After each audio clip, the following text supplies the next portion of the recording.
Imagine if your mind was scattered like this picture right here, filled with individual traumatic events, fucking scenes that no one could ever imagine happened. Simple things that stood out in those situations. And the time spent thinking about what the fuck to do about that situation. The tears and fears, the holy shits,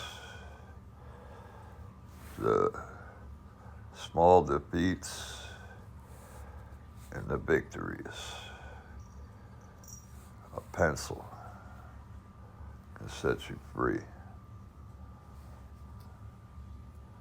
See, we did knowledge and keywords, but pictures work too. After 30 years of blowing shit up, I can tell you that shit is true.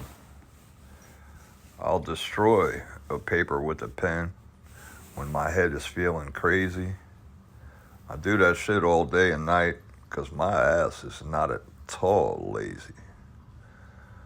We worked hard. We got sick from the inside out. We come home to regular people that have no fucking idea what this shit is all about. Dragons and skulls and confused by our path. The yellow footprints. Romance and art. Doesn't matter where you begin, as long as you just start.